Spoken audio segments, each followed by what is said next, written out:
Hi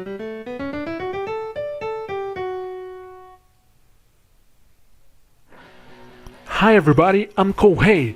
Let's discuss about Im versus Sabo, the plan to destroy Alabasta.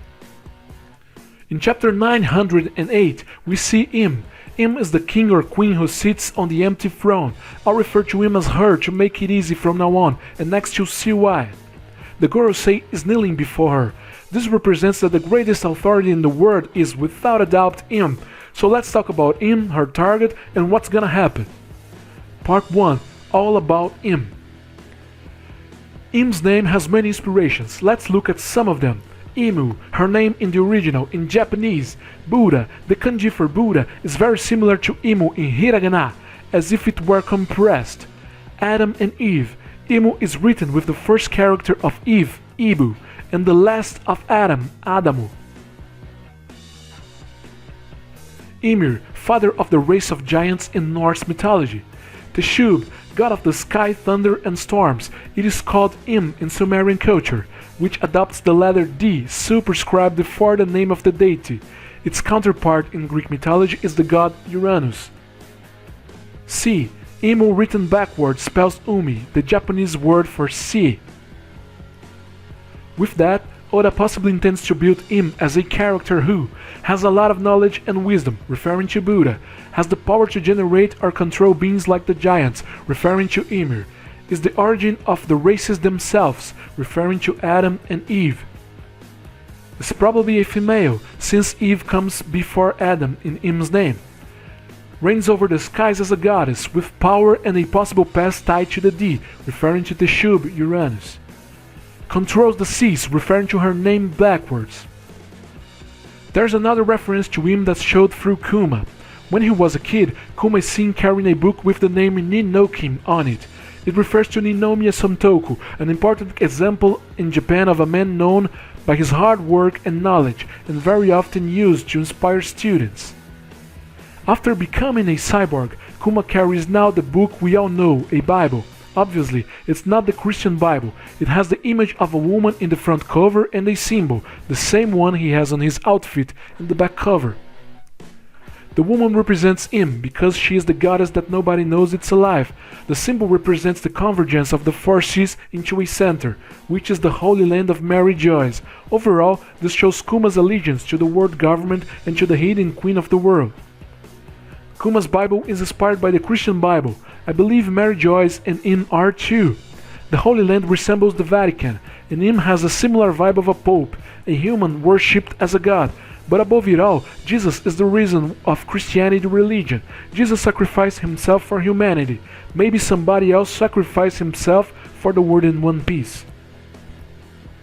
I think this is a possibility because we saw Im going into a cryogenic chamber.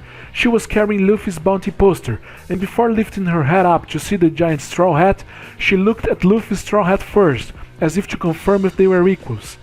Her actions may be because now Luffy is extremely relevant to the world government. After all, he's considered at the same level as the Yonko. The hat is portrayed as a holy artifact, like the Shroud of Turin or the Holy Grail. But why the giant hat has to be in a cryogenic chamber? Cryopreservation is only used for organics. For that, I think the hat is over a tomb, and the body in the tomb is what is being preserved. The hat might belong to the person in the tomb. Chapter 761 reveals the true power of the Opi no Mi, and chapter 906 shows the Flamingo commenting about the treasure right before Im enters the chamber. Maybe the Flamingo believes the Opi no Mi can resurrect the body in the tomb, or maybe bodies in the tombs. Another symbol of Christianity is the cross. In chapter 906, we can see Im in front of 7 openings, window-like structures, resembling shrines because there's light coming from above as if it's shining in an altar. And above the 7 openings, there are crosses. We have seen this cross in Norse clothes.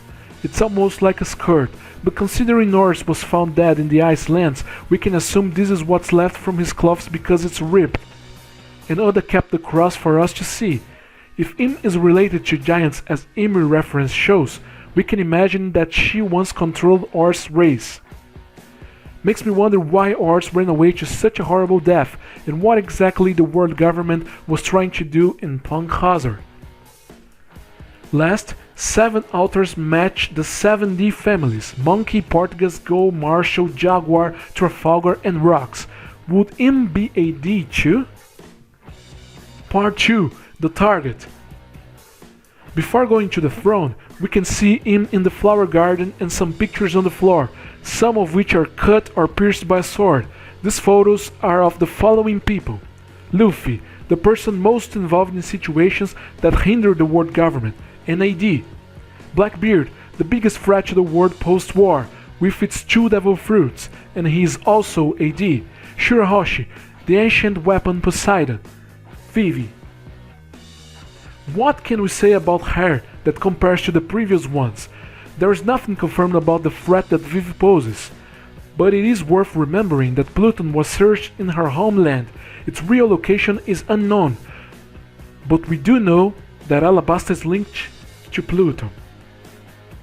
In chapter 908, one of the elders classifies the Nefertari as traitors, and because they received at least 1 poneglyph, it is possible that they really betrayed the world government, and therefore they are the only royal family of the 20 kingdoms that chose not to be part of the Teriubito. As the elders walk to the throne room, they discuss how the world is changing, and that a great purification will be needed. This expression can be interpreted as destruction. Upon murdering Professor Clover, one of the elders says that Ohara knew too much, and in chapter 908 they wonder if King Cobra has discovered something. Maybe Cobra also knows too much, and the Gorosei was already thinking of purifying Alabasta. But for that, they would need Im's authorization. Upon leaving the flower garden, Im takes the only uncut photograph, Vivi's, in her hands. She was somehow aligned to what the Gorosei was thinking about Cobra, so it is possible that Alabasta is really a threat to the world government, and Vivi's photo confirms that she will be their target. More precisely, the initial idea would be to do the same thing that was done with Ohara. The claim would simply be the threat of destruction of the world due to an ancient weapon, but I think things have changed a little bit. Part 3. What will happen? Oda has complicated things for us. In 2 chapters, 925 and 956, we have very important information. Chapter 925 shows that it was revealed to the world that the revolutionaries tried saved by Ptolemy Kuma, and for that they faced 2 admirals, Fujitora and Ryokugyu. In chapter 956, just after the end of the reverie, more important information. It is not easy to understand what happened just through the reaction of the characters, but what we can understand with the lines of the chapter are these things. Garp says that the reverie without bloodshed alone should already be considered a peaceful event, but this time it was different. Was it different because there was bloodshed? Or there wasn't, and yet it was not a peaceful event? The incident occurred after Garp, Neptune, and Shirahoshi left. It occurred in Mary Joyce and involves the kingdom of Alabasta. Garp says the Marines are doing its best to resolve the incident. This indicates that there is a solution. It could be that something happened to Cobra or Vivi. It could be some decision about the Alabasta kingdom, but Morgan mentions that there was a murder. Then he says it was an assassination attempt. This emphasizes that there are or have been victims. The government did not want to publicize this event. Morgan says he occasionally tells lies to move readers. This means some things in the newspapers may have half-truths, like Luffy being the 5th emperor. The revolutionaries were shocked by the news. Koala had tears in her eyes, Makino was heartbroken, and Dadan's family was crying profusely on hearing the news, since they recently found out that Sabo was alive. So, it is possible that the news describes something very sad about Sabo, being either his death or something bad he did. Blackbeard sends his crew to prepare the ships because if they were not captured by the Marines, Blackbeard would grab them first. He must be referring to the revolutionaries and his desire to obtain their devil fruits. I believe the revolutionaries failed to defeat the admirals. This battle lasted a considerable time, or the revolutionaries went into hiding, and the Marines had to protect all the kings and the Teriubito. After the departure of the kings, after Neptune and Shirahoshi left, Sabo prevented Vivi from being murdered, and because of it, he deviated from the original goal of saving Kuma to now save Vivi. Sabo must have suffered serious damage, to the point that the newspaper used this to consider him deceased, and Vivi, who was actually saved by the revolutionaries, was considered kidnapped, which is why the Marines are trying to resolve it, chasing the revolutionaries to rescue her. Finally, Blackbeard is meeting them. Conclusion: Vivi's death would be justified like that of the people of Ohara, and Alabasta would eventually be considered an enemy of the world, which would lead to its destruction.